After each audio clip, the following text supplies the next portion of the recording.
जय शिवराय मित्रांनो, हा आहे विशाळगड सफरेचा दुसरा भाग. जर तुम्ही भाग 1 पाहिला नसेल तर तो नक्की बघा, कारण त्या भागात आपण गडाचा इतिहास, युद्धकथा आणि महाराजांचा पराक्रम जाणून घेतला आहे.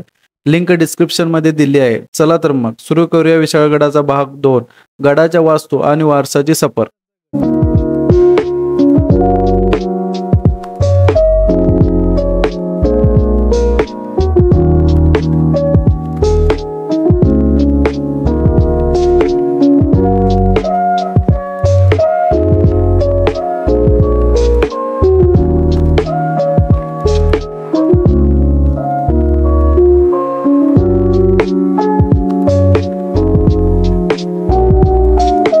विशाळगडावर फिरताना आपल्याला भेटतं ते एक प्राचीन आणि देखणं देवस्थान, गणेश मंदिर. दगडी बांधकामातून उभं असलेलं हे मंदिर गडावरील सैनिकांच्या श्रद्धेचे आणि आध्यात्मिक शक्तीचं प्रतीक होतं.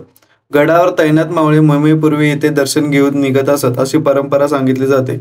आज हे पर्यटक आणि भक्त इथे गणपती बाप्पाचं दर्शन घेतात आणि गडाची सफर सुरू करतात.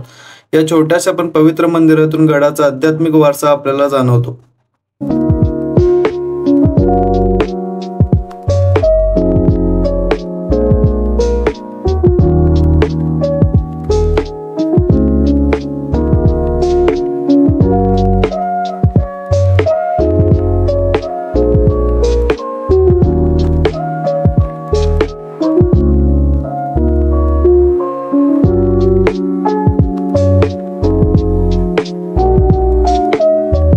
विशाळगडावर एक अद्भुत रचना म्हणजे अर्धचंद्र विहीर. अर्धचंद्राच्या आकारात बांधलेली ही विहीर आज हे गडावरील पाणी पुरवठ्याची कल्पकता दाखवते. या विहिरीमुळे गडावर पाण्याची सोय कायम राहत असते, अगदी वेड्यातही.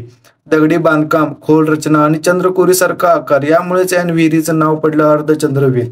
आज ती भग्नावस्थेत असली तरी तिच्या रूपातून गडावरील कारागिराची कमाल आपल्याला दिसते.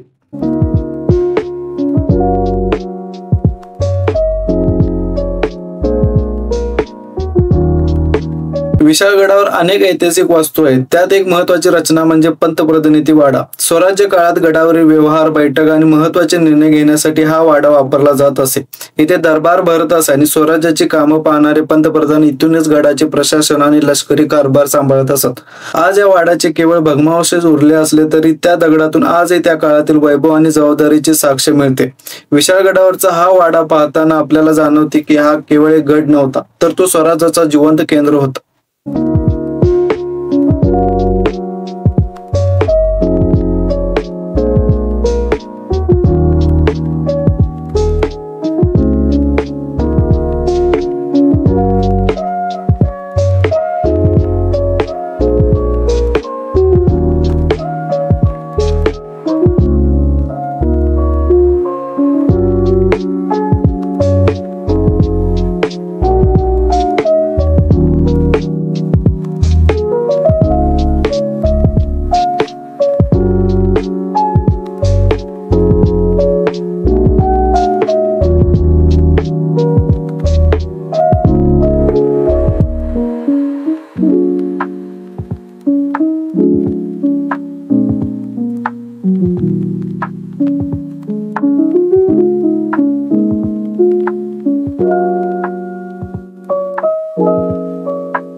कोणत्याही किल्ल्याचं खरं सामर्थ्य त्याच्या पाण्याच्या साठ्यात दडले. विशाळगडावरचं तलाव हे याचं उत्तम उदाहरण आहे.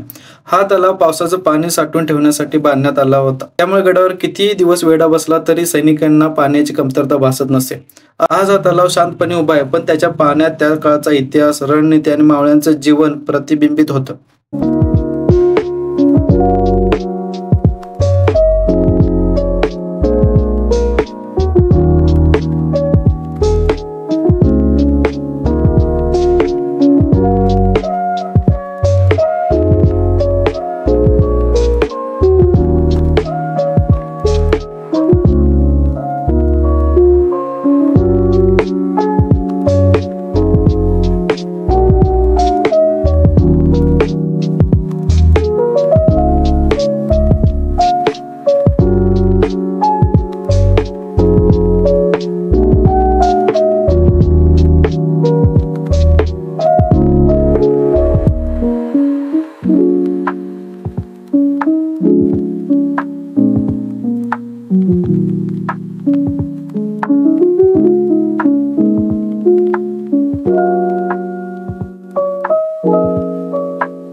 याच गडावर आहे एक प्राचीन व पवित्र वास्तू म्हणजे भगवंतेश्वर मंदिर. या मंदिरात भगवान शिवाची मूर्ती आहे. या गडावरील लोक तसेच मावळे आपली श्रद्धा इथे व्यक्त करत असत.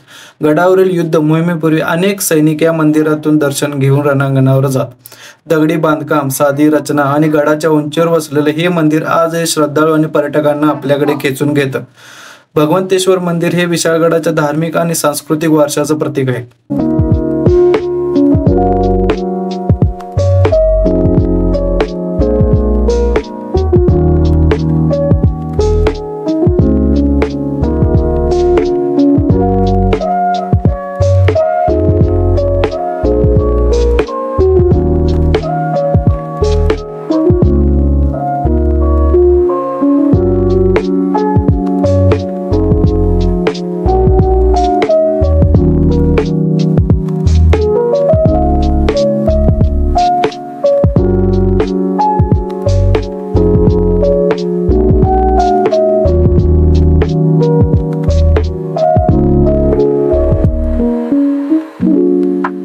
या मंदिराच्या बाजूला अजून एक मंदिर आहे, ते म्हणजे विठ्ठल रुक्मिणी मंदिर. गडावर तैनात असलेले मावळे आणि इथले रहिवासी आपल्या विठोबाला आणि आई रुक्मिणीला या मंदिरात दर्शन घ्यायला येत.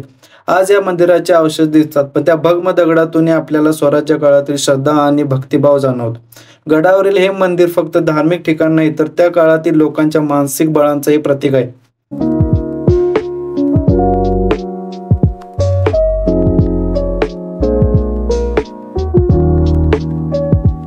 विशाळगडावर आजही शांतपणे उभी आहे अहिल्याबाई भोसले यांची समाधी. स्वराज्य काळात भोसले घराण्याच्या इतिहासात अहिल्याबाईंचं स्थान विशेष होतं. त्यांचे आयुष्य, त्यांचा त्याग आणि धर्मभावनेतून घडलेलं होतं. अहिल्याबाई भोसले यांचं निधन विशाळगडावर झालं आणि त्यांच्या स्मरणार्थ इथे त्यांची समाधी बांधण्यात आली. गडाच्या माथ्यावर बसलेली ही समाधी आजही त्या काळची आठवण करून देते. दगडी बांधकामात साधेपणा असूनही समाधी स्वराज्याच्या वारशाचं प्रतीक आहे. पर्यटक आणि भक्त आजही इथे नतमस्तक होतात आणि त्या काळच्या इतिहासाला सन्मान देतात.